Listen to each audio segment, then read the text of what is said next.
Hey folks, Phil the Bee Man here.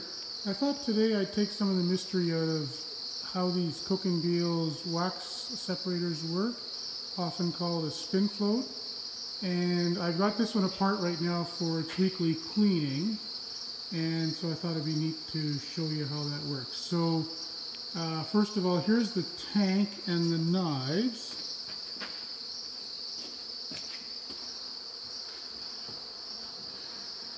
And so it really is just a tank with the middle missing and a slight raised edge here. And the reason it doesn't have to have a floor is because when this thing is operating, it spins on its main shaft here at quite a high speed, and that creates an artificial gravity. If you remember the movie 2001 Space Odyssey, where the guy's jogging around in a spaceship because there's a big drum turning. That's exactly how this thing works. A pretty dated reference for most of us, but and here's the knives. These spin like that and peel the wax off. So when you create an artificial gravity, the wax, because it floats on honey, and then you're spinning this at many, the G-forces are many times the normal gravity, and so the wax rises very quickly above the honey. And so when we look at the drum itself, I have this up on my forklift for cleaning, and so I got it high enough to look underneath. The wax and honey, they don't come through that hole. That's the hole that the shaft is on. This plate has a layer above it, and so the honey actually comes into the drum in this gap here, and the wax will float out and the honey will go against the wall, and then what's floating on the wall comes out and here, and then is ported out to the main tank of the thing. And meanwhile the wax floats on the top, and then you can see the gouge marks here from the knives spinning and cutting off. And so that ridge is above the layer of the knife, and here is below, but it is just constantly shaving, and because the whole thing is warm and fluid, you're just constantly peeling that inner layer of wax off of here, and the depth of the honey is partly determined by how deep you're cutting your knives. At the end of the day, there are these external ports that are opened up, and then they call the dump valves, and that sea of honey that wax is floating on is then released. And so instead of coming from the depth here, so there's this much honey floating in there most of the time, you dump those valves, then that's probably about a quarter barrel of honey that's in there all the time. Each end of each day, before you turn it off, you dump that honey. I'm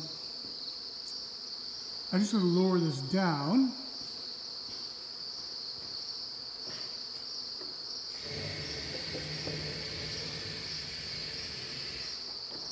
Now you can see where the honey enters.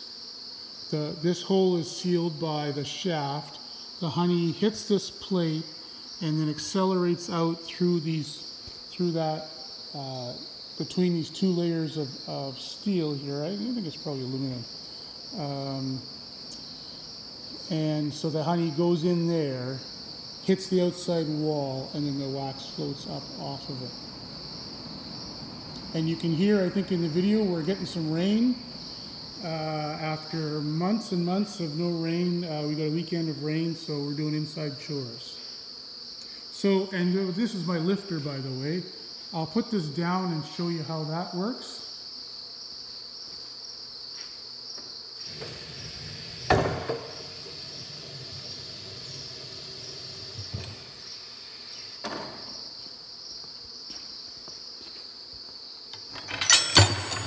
So, like many of the tools in my shop, I made this myself. Just pretty heavy piece of steel, welded at 90 degrees with a hinge point, and then a little tab sticking out here.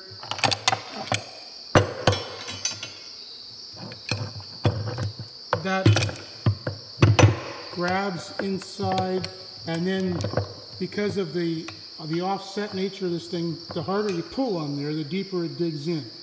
So it won't drop, and that's homemade job, but it's a very effective way of plucking that drum, which with all that wax in there can be quite heavy. I know lots of operations that do it manually. There's also, I think Cook & Beals makes a hoist to lift that drum out of there, but if you can get access to your system with a forklift, just a simple way of lifting that drum out of there is more than enough. So I'm going to wash all this up, and then I'll show you how I put it back together. So I've started the cleanup on this, and now you can see a little bit better what's going on in here. So this is, now we're under the drum again. This here is the port the honey enters, and it floats against this outside wall, and there would have been about 1 inch of honey, and then the wax, and it's fairly loose on the bottom edge, and as it floats up it kind of packs against the wheels. And so now this has been, it looks really hard and tough because this thing has been sitting all weekend, but I just peel this wax out of here. You find the natural cracks as you dump the honey. We can sort of see the cracks here, there and there and there, because as the honey is released from the bottom of the drum, the wax goes out against the outside wall, and that creates the circle gets larger, and so it creates these natural cracks. So it's quite easy to break this wax out of here. And so I'll do that now, but I don't think I can do it single-handed. Okay, now I got all the wax out, so you can see the wall of the drum, and you can also see a band of granulated honey. And when these machines give folks trouble, it's that granulation. Once that granulates enough to block this little channel here, there's a gap between the wall and the floor. There's a little gap right there. And the honey goes in there and then back out this gap. This circle here doesn't go all the way to the wall. See if I can. Here, this is the floor of the drum. Ends here. And then this lighter circle is like just a big washer, does not go all the way to the wall. It stops basically at these retaining bolts and is wedged in there. And so the honey goes around and out the corner. So does a little U-turn at the bottom, comes out, and then these notches are the lowest point in the artificial gravity, and then the honey flows out those tubes.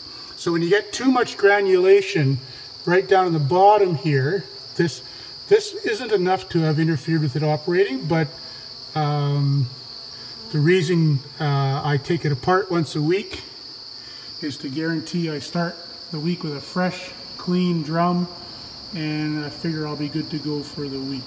So now I'm going to scrape that granulated honey out of there, and then it's ready for reassembly. Okay, now that all the honey's out, you can see the gap. You can see where my finger is there. That's the turnaround, the U-turn for the honey. And you can also see this port. That's one of the dump valves from the inside. And when we can close the valve with a flip, what we call a flip on the outside, and open it. And on the outside, that looks like this, and open like that. And it has this little spring to help it seal, and it has this lever shape because remember this thing is spinning really fast. You can't reach in there to open that. So the way it's opened is that you pull a lever and then that causes another lever to flip on the inside, striking that and knocking it open. So it's a bit of a, I mean, you got to get used to it, that it's kind of a little bit of a bang when you first open it, no matter how gently you do it. So I can show you that. This is the lever you would pull here. In fact, you'd turn it this way, and on the inside, you flip that down, and then when that thing's sitting like that, this here will strike that L shape of the dump valves. So that's how it's opened. So at the end of the day, you flip that down, bang, bang, bang, and the dump valves are open and the honey flows out. Now if it's all granulated, then it won't open and you've got a problem on your hands, because now you have half a barrel honey that you can't drain, and if you stop this machine with honey in it, it tends to run on the floor. So you want to keep everything really smooth and operating, and so that's why I'm spending my Sunday afternoon cleaning this sucker out. Okay, I'll get it washed down. I won't bother showing you how to pressure wash it. You know how to do that yourself, and then I'll show you how I drop it back on. Okay, so just to make things weird, just as I finished washing this down with the pressure washer, the power went out. I don't think I'm the reason, but we're doing this in the dark now. I hope you can see, but I'm just going to gradually lower this down, and I kind of got to feel my way in there a little bit.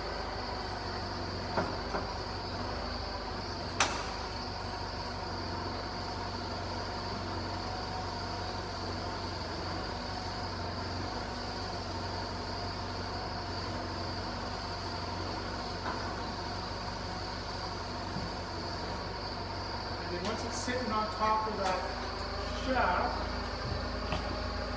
you don't have to line it up perfectly.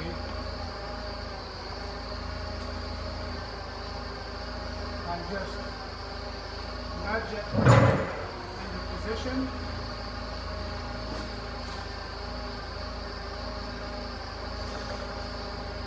And we pull out the clevis and lift.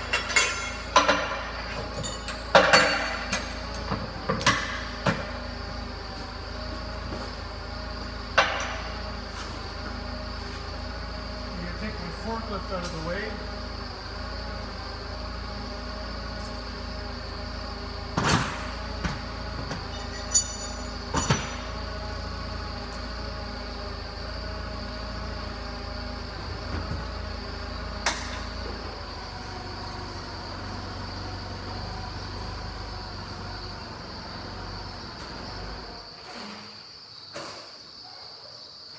All right, and now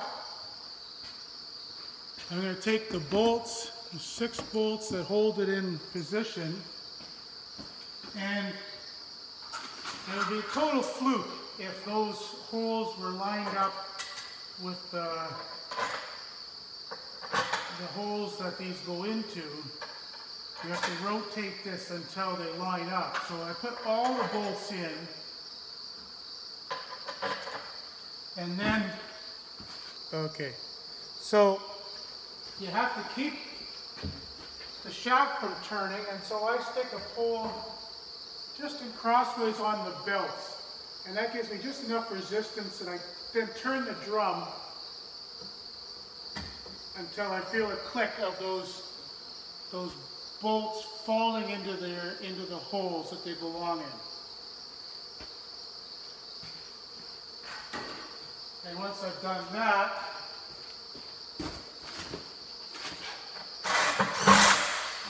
tighten it up.